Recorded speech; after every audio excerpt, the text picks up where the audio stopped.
গাছটি ঝড়ে উপড়ে পড়েছিল। ডালপালা কেটে ফেলার কয়েকদিন পর আবার সোজা হয়ে দাঁড়িয়ে যায়।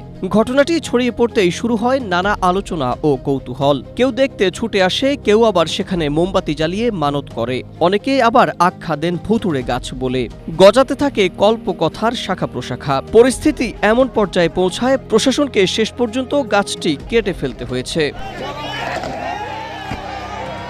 স্থানীয়রা বলছেন, প্রায় 1 মাস আগে ব্রাহ্মণবাড়িয়ার আখাউড়া উপজেলায় কালবৈশাখী ঝড়ে পুকুরপাড়ের গাছটি উপড়ে পড়ে। এর ডালপালা ও উপরের অংশ কেটে ফেলা হয়, কিন্তু কয়েকদিন আগে প্রায় 15 ফুট উচ্চতার অবশিষ্ট কাণ্ডটি হঠাৎ করেই সোজা হয়ে দাঁড়িয়ে যায়। আর ঘটনাটি সামাজিক যোগাযোগ মাধ্যমে ছড়িয়ে পড়লে এলাকায় মানুষের ভিড় বাড়তে থাকে।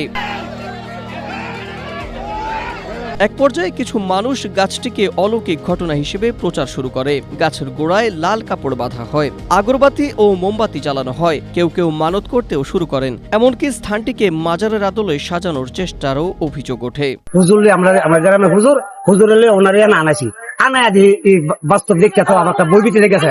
স্থানীয় সচেতন নাগরিক সহ গাছ কাটার কাজে নিযুক্ত শ্রমিকেরা এ ধরনের প্রচারণার বিরোধিতা করেন। তাদের মতে এটি কোনো অলৌকিক ঘটনা নয়, বরং বিজ্ঞানের সাধারণ ব্যাখ্যায় ঘটনাটি বোঝা সম্ভব। আমি গেছি গিয়া গাছটা কাটছি, কাটার পরে তলের নিচের অংশ আসিন পাক্কা 27-28 ইঞ্চি আসিন, আসার পরে মাটির ভিতরে এই জায়গাটা কাটতে পারি না।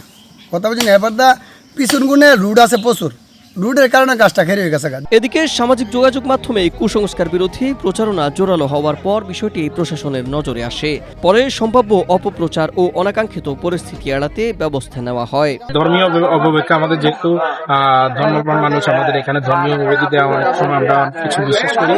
আমরা বিভিন্ন গল্পতে, লাল সালু গল্প আপনারা অনেকে পড়েছেন, বিভিন্ন ধরনের ঘটনা অনেকে ব্যবসা বাণিজ্য করে থাকে, সেটা যাতে না হয়।